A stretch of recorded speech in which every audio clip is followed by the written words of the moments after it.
So it's a mental torture for them to come. So over time, I have seen people have just, stopped coming for one reason or the other.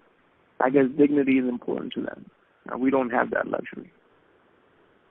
Maintaining relationships with a loved one who is incarcerated has only been made more tough by the coronavirus pandemic. Prisons have canceled in-person visitation for almost a year now.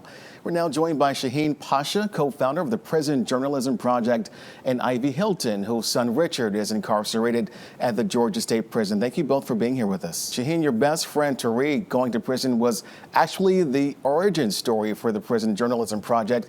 Can you tell us more about that? The whole Prison Journal Project, honestly, on my end, was founded on love and friendship.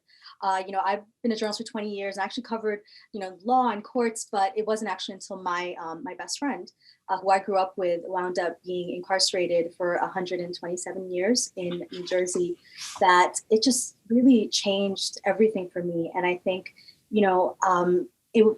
I would go visit him and I would see this person that, I love, who had so much potential, so much talent, and so much to offer the world. And he was languishing behind bars and there wasn't anything for him to do.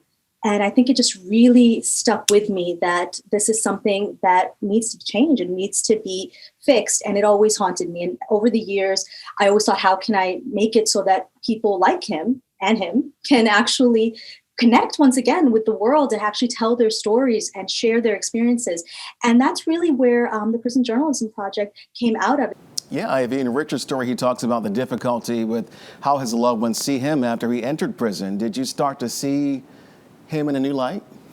And it is a very emotional conversation. And it's very interesting that after the incarceration of my son, it did seem to create a stronger bond, actually, because it gave him an opportunity to really understand who loves him, who really is there for him. Not that he didn't always know that, but in this experience, oftentimes, what changes more are your relationships with your other family members and the community around you.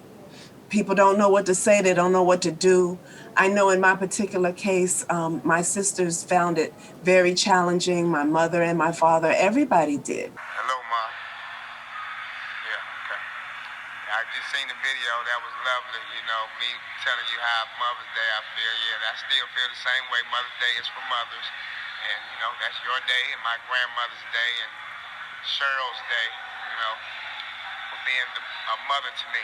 And Miss Jackson, Dante's mother. And talk more about that experience of visiting Richard and Tariq in person at their prisons. I mean, you talked about finding the right words during those moments, right? Well, in my professional career, I'm a licensed independent clinical psychotherapist. And I work in the area of criminal and juvenile justice. And so I work in prisons. I've worked in prisons, but I'd never been in the position where I had a loved one on the other side of the wall. And so in doing that, it does shift and change your whole belief about the system, because you feel like you are an incarcerated individual as well, just coming to visit.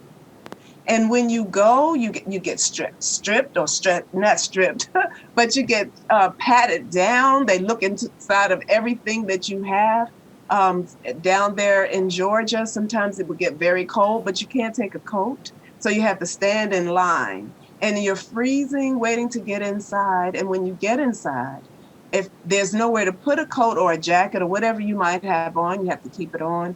You go and feel like you are a prisoner as well. And they treat you that way. Did you have that same experience? Oh, completely. I think that, it's one of the most humanizing experiences in some ways. When you go inside to meet a loved one, every single aspect of your life is controlled. And we're on the outside, so we get to leave that. So it just makes me realize how much control is taking place inside. Everything from, obviously, the pat downs and like dogs sometimes sniffing to make sure there's no drugs. That can scare little children. I've seen that scare little children at these visits. my cousins, they have kids. They want to make a relationship with me, but the kids are scared. They will bring this coloring page that you have to take crayons and you can help the kids.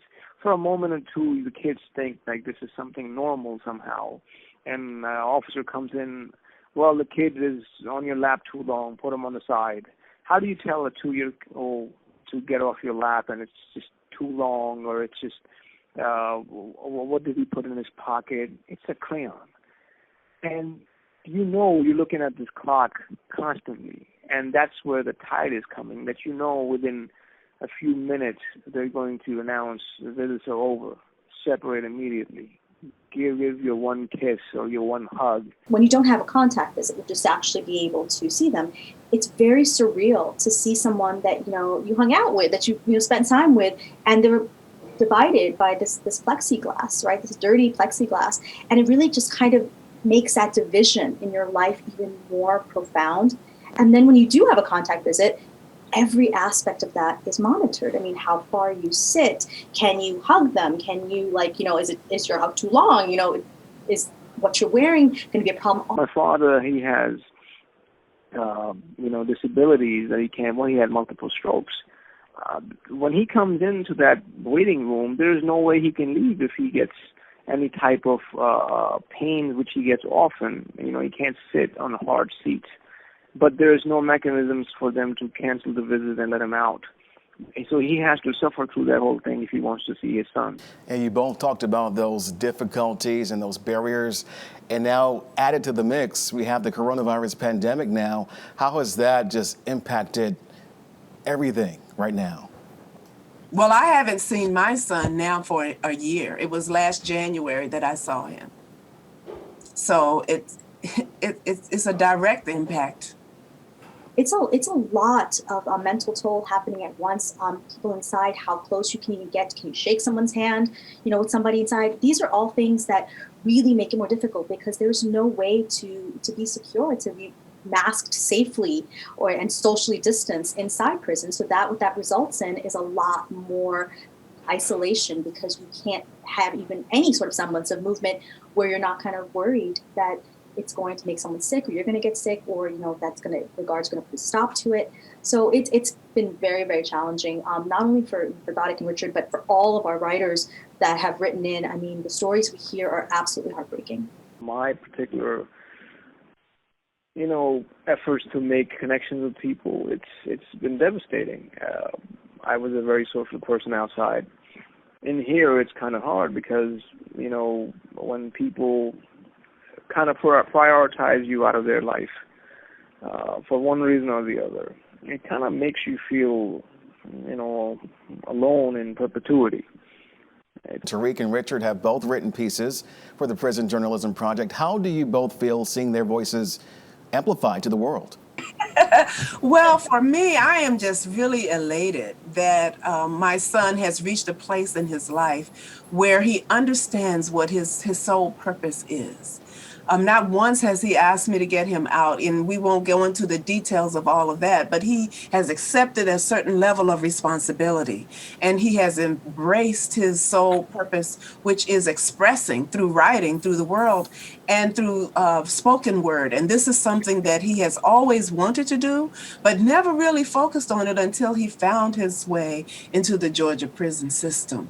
So now that he has evolved and developed this, I'm very excited. He wants the world to hear this voice, and I know that his message is going to impact the world in a way that I believe is going to shift and change the consciousness of our criminal and juvenile justice system. His work is just phenomenal. I mean, the stories he tells from inside, these are things that he never considered himself a writer. He never thought that, he wrote for himself. And this is the first time he's actually sharing these parts. For me, as someone on the receiving end, both as like a friend, but also an editor looking at this work, I'm finding out stuff that I had no idea happened, through his writing, emotions that he went through, experiences, challenges, just things that will sometimes make me sit back and have to take a minute because I've been on this journey with him for the last 18 years, and I didn't know 90% of what he had been through. When I'm reading Rich's writings, you're right. It's like 99% of the things that you see that they write about that I never knew. And as a mother, sometimes it is very difficult to read this because you don't want your child to experience anything like what they're experiencing in there. And even though it is a place where it should be redemption, where it should be transformation, where it should be healing taking place, the world needs to understand that is not what's happening for many. That at the end of the day, we're still human beings. And that's the main part, is to humanize people through writing. And in doing so, it actually helps me a lot.